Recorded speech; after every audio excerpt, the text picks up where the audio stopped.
Margaret Trevor, Diane Dimitri, Hayden Krasnowski, John Stewart, Stephanie Beck, and Shari Bacon. And if anybody's wondering, yes, I did leave one out. So what's with these women?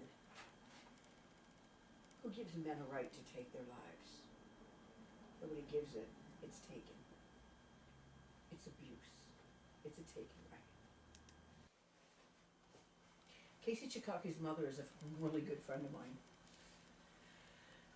And when I stood there and looked at the whole family in the courtroom, I knew all I could do was sit down and support the family. I wasn't there as Terry's Evergreen. I wasn't there as Sex Trade Task Force. I wasn't there as Deb Nansen. I was just there as somebody's friend. So, in saying that, we're going to do something different. Susan is going to sing In the Arms of an Angel. This is dedicated to all the sex workers that had murdered. For that second chance, for a break that would make it okay. There's always some reason to feel not good enough, and it's hard at the end of the day. I need some distraction, a beautiful release. Memory seeps from my veins. Let me be empty, oh, with weightless, and maybe we'll find some peace tonight. In the arms of the angels, fly away from here, from this cold, dark hotel room, and the endlessness that you feel. You are brought from the wreckage of your silent reveries. You're in the arms of the angels. May you find some comfort here.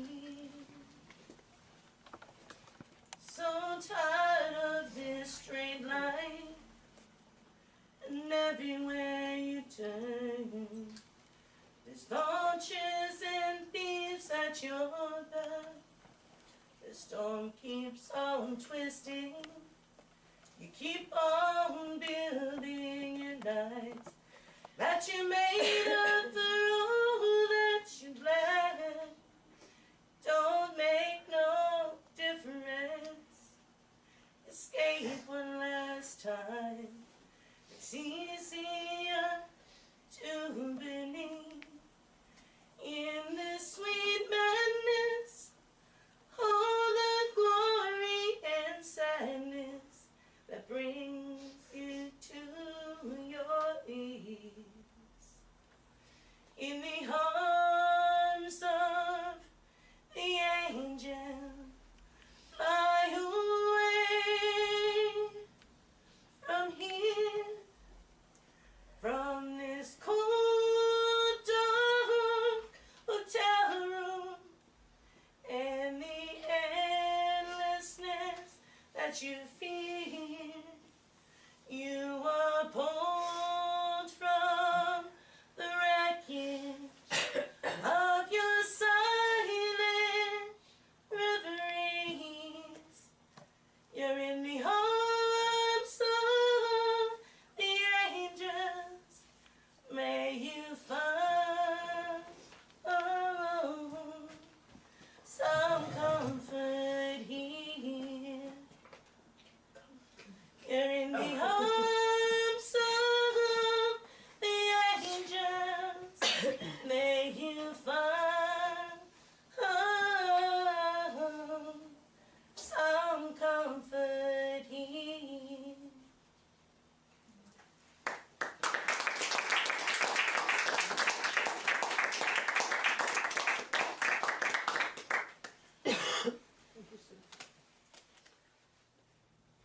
I stand before you with a heavy heart and mixed emotions on speaking today. When Deb asked me to speak on December 17th, today, my first thought was absolutely not. It's too close to Christmas, and I didn't want to bring my spirits down this time of year for the rest of my family. But sitting in the waiting room, waiting for a verdict from the jury in my daughter's murder trial, having Deb there as one of my strongest support systems, I looked her in the eyes and I said I would do it. Going into the courtroom with the judge asking the jury if they have reached a verdict, and the jury foreman reading, they find Michael Durant guilty of first-degree murder. Hearing gasping, cheering, clapping, and crying, our family and our friends were relieved, while I sat there numb. When I was sitting in the courtroom and heard the verdict, that confirmed to me that everything I had nightmares about, searching for Cassey 7 years ago, did indeed happen to her. Even today, almost 3 weeks later, I am not sure which emotions that I am feeling. I met Cassey and her older brother Jesse when she was 3 years old. While dating her father, I would babysit them. When her father and I moved in together, we would have them every other weekend. Her dad died when she was only 6 years old, something that would devastate any little girl. To try to help ease the loss of her father's death for all of us, Cassey's mother and I decided to move in together.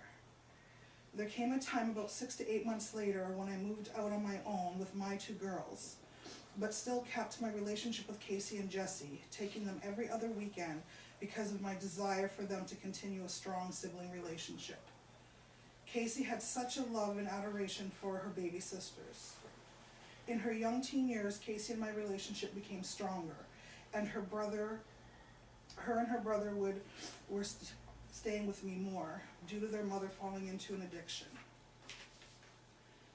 Cassey excelled in academics and had a dream of one day being an author of children's storybooks, and she would often say she will one day make a difference in this world. With witnessing the struggles her mother was having as she was entering her teen years, I tried harder to guide her on the right path. When Cassey turned 17, I wasn't seeing her as often, so I was unsure of what path her life was starting to take. At 18, Cassey had a beautiful baby girl, Kendra, who passed away only 9 weeks old. Only months later, she would lose her brother Jesse as well. Cassey, only a year later, fell off a bridge and broke her back. After having surgery for her to be able to ever walk again, she was put on pain medication. Soon after is when I knew her drug addiction started. Cassey would call me in the middle of the night, asking me to pick her up at places that weren't very safe. At this time in her life is when it started for me, to try help Cassey getting clean. One day, she just showed up in a cab and asked if she could stay with us for a bit. Of course, we allowed her to. That is when she would start using our home as a safe house, where she would come every once in a while to dry out, saying she wanted to clean up. Cassey's brother and sisters loved when she came. They would talk for hours at night while in bed, and just to hear her harmonious laugh in the house was well worth letting her come home. A week or so later, the drug craving would get the best of her, and we would wake up one morning and she would be gone. Her mother and I joined as a team to try and get her off the street, which is when we found out that we were the ones in the wrong by holding her against her will, and were told that we would have to let her go. Cassey loved her mother so very much and was a girl that even on the streets would visit her mom regularly and would call home often, knowing she was the only thing that her mom had after her brother had died. On December 8th, 2005, Sharon called to inform me that she reported Cassey missing, but I didn't take it seriously at first. It was when Christmas Day came and went, and Cassey did not call her brother and sisters, that I knew something was really wrong. That night I cried myself to sleep, worrying about my daughter. I woke up Boxing Day with one mission: find her. I would stop at nothing, having endless nights on the streets of Niagara Falls, handing out pictures of Cassey and questioning everyone that lived the nightlife to find out any and all information I could. I never knew this side of Niagara Falls existed. Reality set in when I became painfully aware of what dangers my daughter could have possibly been facing out there, with hearing stories from the other sex trade workers on the streets. The month I spent on the streets of Niagara Falls searching for her, I actually formed bonds with many people. People cared. They looked out for me. They helped me when I felt that the authorities that were supposed to be doing what they were doing were making me feel intimidated more than anything. But in another sense, I would have authorities come to me personally, encouraging my efforts and telling me not to let Cassey be swept under the carpet. The bonds I formed out there with the girls on the street mean something to me. They told me of their own horror stories. There were numerous girls who told me of horrific stories of certain men that would pick them up, not for two consulting adults trading one thing for another, but for them to be able to live out a sick, twisted fantasy that were dangerous and harmful for these girls. Up until January 24th, I held on to hope that she would call, that Cassey was off somewhere, that she was okay. All that hope turned into a nightmare, one this family is still trying to wake up from. We were told that morning that a girl was found. That evening they confirmed with us it was in fact Cassey.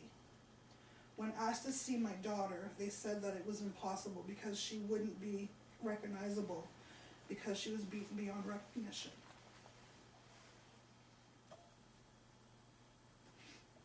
I didn't know it then, but I know now that we were lucky enough to find her murderer soon after. I believe with the grace of Cassey guiding us to him. Only 6 months after Michael Durant was arrested and charged with the murder of Cassey, the investigator contacted me minutes before a news release to inform me that he was being charged as well with the murder of Diane Dimitri. While we were waiting for Michael Durant to go through court, there were things that terrified me. One in particular, Wayne Rizak, literally getting away with murder. One of the hardest things in all of this, and I have had countless nightmares since the preliminary hearing, was the act of violence towards Cassey. How can another human being do that? How can they have so much hatred inside of them that they could do things he did to her? Her being hit so hard that 2 of her teeth were swallowed is an image that I think of every single day. That was just one of the numerous things he did to my daughter. She was beautiful and he tried to destroy that.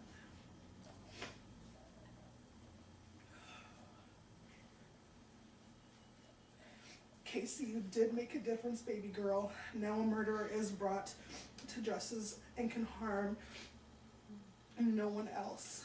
I am so very proud of you and would never and could never be ashamed of you. One thing that I'm so very thankful for is that we did get justice for Cassey. They did not look at Cassey as just a sex trade worker, but they looked at her the way we do. My daughter, my children's sister, a person who deserved to live and was not defined by her lifestyle, but by her life. Thank you.